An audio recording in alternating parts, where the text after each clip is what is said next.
Hello my friends and welcome, my name is Dennis and I'm the airline pilot. We have some of the updates about the Air India crash which I want to tell you. As for the reference, I'm going to use the Aviation Herald website. They collect all of the more or less robust information about the case. And this highlighted text is the most recent one. So we have the information that definitely the aircraft went through the maintenance check, with both of the engines being maintained and inspected recently. So the right-hand engine went through overhaul in March 2025, so a few months ago, and the left-hand engine had been inspected in April 2025. The aircraft had no issues prior to departure, according to the tech log. Yeah, the most of the experts tell that it was some sort of the dual engine malfunction, dual engine failure, loss of the thrust on both of the engines. However, it is for now hard to prove. Yeah, for now, even for me, it's like version number 1 because there was deployment of the ram air turbine. However, read that turbine could be deployed not just because of the dual engine loss. It could be deployed for other reasons, which we already discussed in my videos. So without the information from the flight data recorder, it's hard to tell what happened to those engines, because as for me, it was definitely some sort of the problem with hydraulic system of the airplane, because the landing gear stayed down and probably it was commanded for retraction because it changed the position, and definitely something went wrong with the airplane thrust, because the government officials also recently, a few days ago, reported that aircraft had a longer than normal takeoff run and used almost all of the 3,505 meters of the runway. Long runway, yeah, I admit. It is something really unusual, guys, and tells that airplane was rolling with much slower acceleration compared to normal operation. Again, here I will not blame anyone on board of that airplane, including pilots, no, because, I heard some people say, oh, they retracted flaps instead of gear, and I start to get this bullshit information. You cannot prove that. Like, without the data from the cockpit voice recorder, by the way, we have the data already from the cockpit voice recorder, but it is available only for investigation team. Luckily, they were able to decode it. Meanwhile, there are some of the issues with flight data recorder. We're gonna speak about it later in this video. Well, what I want to tell you guys, that for now, we shouldn't speculate about the possible reasons which could potentially involve the pilot actions, because we don't have for now any sort of the evidence showing that pilots did something wrong, and to blame them now, to come out with versions number 1, they retracted flaps instead of gear. So it's not a good thing to do, guys, because imagine the relatives of people who lost their lives, they lost because of the pilot's wrong reaction. For now, no any evidence shows that. The flaps, I showed you images in my previous videos, the flaps seems to be down. So we can just discuss what we see.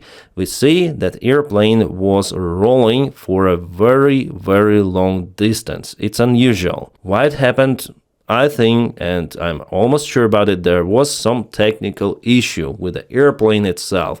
How pilot reacted on that issue, we're gonna find out only with the evidence. I will not speculate on something. So yeah, this long roll for takeoff is absolutely not okay. And from the very beginning that I saw this video published on the internet, it was understandable that airplane took off almost from the edge of the runway, or maybe from the edge of the runway.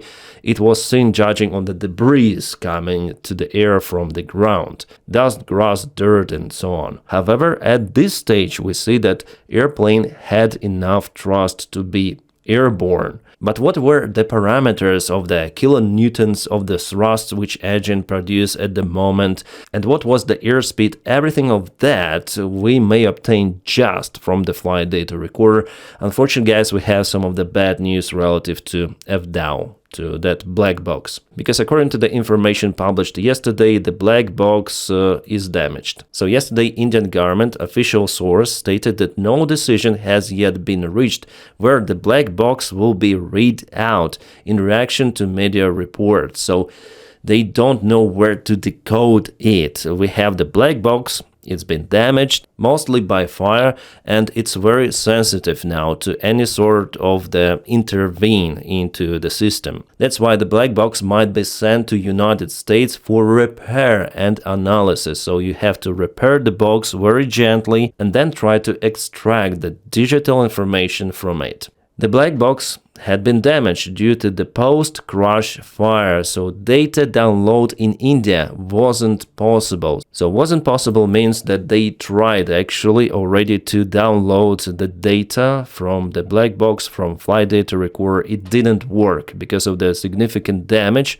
it sustained. Or maybe not significant, here I'm speculating, maybe it was damaged by fire. What kind of those damages are minor or, as I told you, significant? They do not publish this information. I just hope that this information will be extracted and will be analyzed by investigation team. But with those kind of the damages, they say it might take more time to get the information out to analyze it. So it's just for you to understand that it's going to be a very, very, very long story by the time we get to some sort of the real information about the case. It might take even months maybe. Usually after 1 month you have initial report, but if you don't have that data, the initial report will be like a week without robust evidence of what really happened. So yeah, absolutely not good news here, even though flight data recorder is located somewhere at the back of the airplane, but fire got it here. Well, the good news that we have the cockpit voice recorder and it was decoded already according to the data. And we have the information from the Air India captain who was trained by the captain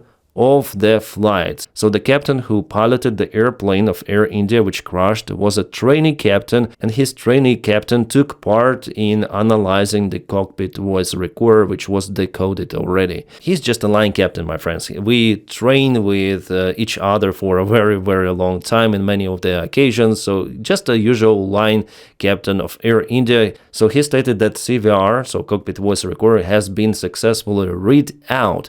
The voices on CVR are very clear, and this is very important, my friends. It is becoming gradually clear from the newly emerging evidence that there was probably zero negligence in the cockpit. The crew did not give up until the very last moment. The probability of a technical cause is high. A preliminary report by India's AAIB, this is investigation team I guess, can be expected in a few days. Well, it was posted actually 3 days ago, so I'm still waiting for more information about CVR, but I think that they will not post the preliminary report without the evidence coming from the flight data recorder, which is our black box, the main tool. So CVR is good that we have it, but flight data recorder shows more information, like all of the information, deflection of the flight control surfaces, conditions of the systems, possible malfunctions, malfunction codes, what thrust it was, other parameters, altitude, airspeed, vertical speed, position of the landing gear lever, all of those detectors, sensors, and everything is out there in the black box. That's why it's very, very crucial to get the information out of there. Unfortunately, we have some issues with that. It is very, very complicated job now to decode that black box. Luckily, CVR is out there. It is okay, gives us the information about the internal communication between pilots and maybe flight attendants. So CVR records that.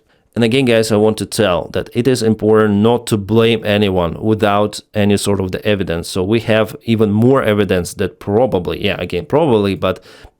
there was zero negligence from the cockpits. So pilots are now not to blame at all. We don't have any proofs, evidence for this kind of the version. We have mostly probably a technical issue. The technical issue is high. And then they find out this main technical issue of the airplane.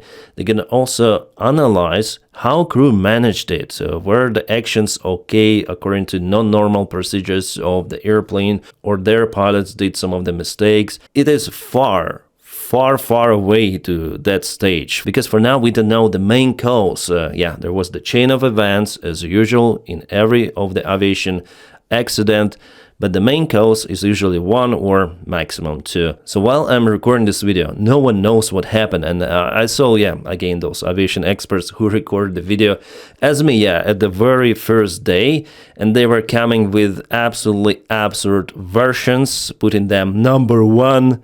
Again, I'm telling that the blaming crew for the wrong actions with landing gear and flaps. I don't want to specify particular influencers, but you know probably whom I mean. Guys, it's important to tell about what happened actually, but we should analyze from the evidence we have now, okay?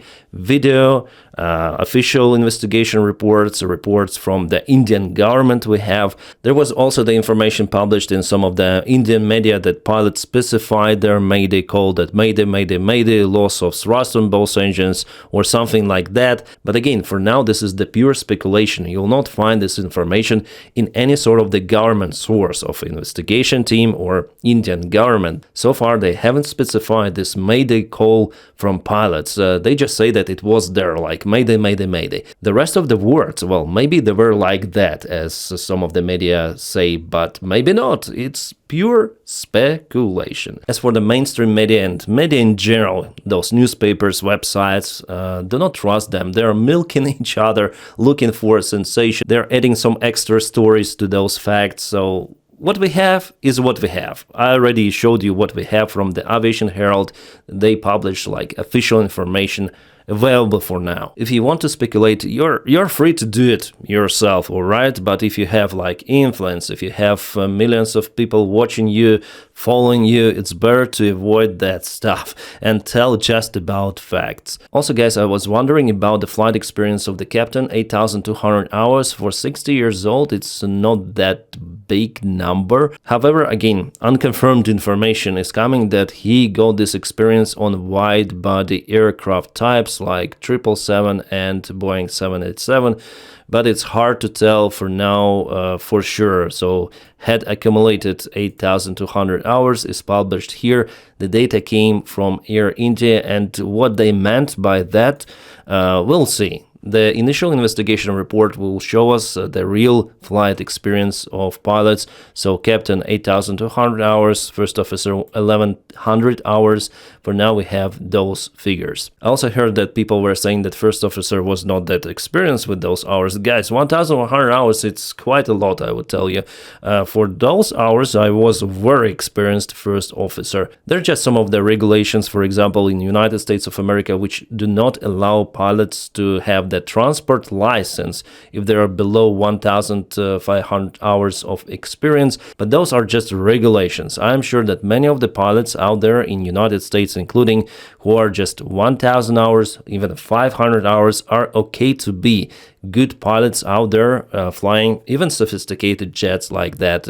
I think that those regulations in the USA, they are very restrictive and outdated. In Europe, we don't have that, and aviation is very safe. I guess it's important to analyze what the solo survivor of this aviation accident says, because this information could be crucial, well, not crucial, I would say, but it may add something to the total picture we might see for now. So journalists ask him what happened there. We have some of the subtitles on the bottom. You can read them out. Yeah, here they put this video. How did this happen suddenly? And he says that after takeoff, within a minute, I feel like the plane came to a standstill in the air for 5-10 seconds. So it's like then you go up, like standstill, and then you go down.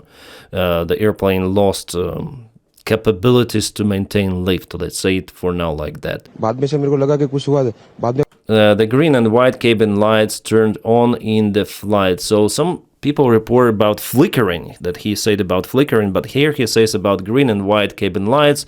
So it means that cabin utility buses, electrical buses, they went off. It means that there was some sort of the electrical issue. Whether it happened because of the engine failure, only investigation team might tell. For now, it's like the main version out there, as I say to you, among the aviation experts, including me. So I think there was the problem with the engine thrust, maybe on both engines, maybe on a single engine, but it led to the significant deterioration of the performance of the airplane and caused this crash. That's what I think, my friends, and I do not blame pilots for the wrong action, at least on this stage. Then we don't have like evidence about it. The green and white cabin lights. So green lights usually go across the aisle and they show the emergency way outs from the airplane, and the white lights are usually near the emergency exits with this red exit sign. So you have white and green lights. It is just the emergency lighting. Why it happened? Well, because then you have less generators, electrical generators, for example, available.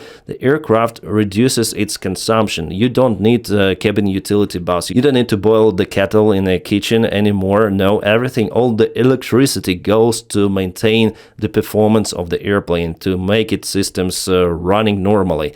Also, the main lights, you don't need those any longer in the cabin. It means that cabin utility bus was out of service at this moment. I could feel engine thrust increasing to go up. This is kind of strange. In case of both engines failure, you don't have the increase of the thrust because thrust is no more.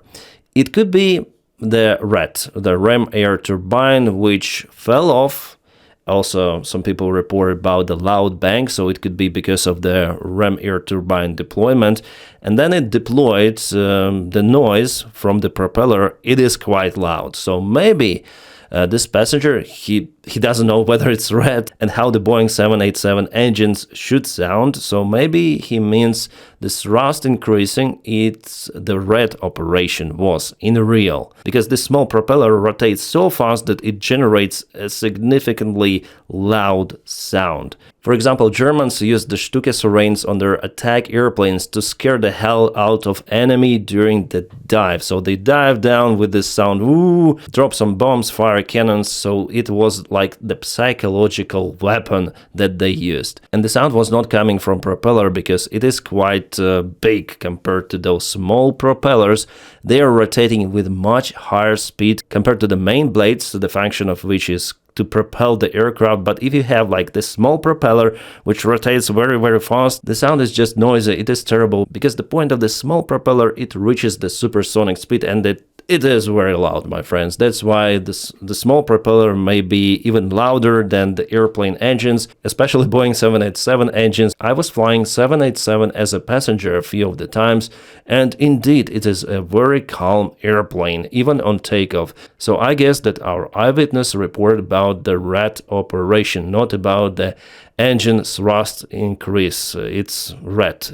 Probably, again, maybe it was a single engine failure and pilots just tried to increase the thrust on the remaining engine. Only black box might show. But it crashed with the speed into the building. Again, he is from his own perspective. He doesn't know what the speed really was. Actually, it was the loss of the airspeed. Aircraft parachuted, stalled down, unfortunately hitting the building, and there were lots of the casualties on the ground. Initial reports stated about 0 casualties. I was really surprised because I saw the images of this building, and later on, yeah, we have more data about many people on the ground who were perished. So yeah, the rest of the information, he just explained how he got out from the airplane, from the rubble, and wow, that's fantastic survival case. Yeah, I guess I already told that survival chances for him were close to 0. So guys, it's all what we have like for now. The rest of the data is just published by some of the media. I again call you not to trust those media sources right now, because even some sort of the investigation initial report was published, generated by ChatGPT. Yeah, ChatGPT may generate even document look like pictures, but later on it was obviously recognized as the fake one, and the date was not appropriate. The document was like from the future, but yeah, I for now tend to believe that it was the technical reason. How pilots dealt with that, again, I told you many times, I guess, in this video, is the other question, and we don't know now how they reacted. So speculating about their possible actions is just pure nonsense, and all the information which could come at this stage about their possible actions is a total bullshit. Guys, I'm telling you the things as they are. So yeah, there's gonna be some other updates about the case. I'm gonna record the video for you, my friends, because this case is very important. I'm fully in to obtain more of the evidence, more of the information. I'm eager to find the reason, and it is important now for all of the carriers, including those who operate Boeing 787s, to find out this reason. Well, 787s were inspected. They couldn't find any sort of the malfunction among the airplanes which are flying in the fleet of Air India, for example. But yeah, guys, the real cause we're gonna see. And thank you so much for watching my videos. Ciao.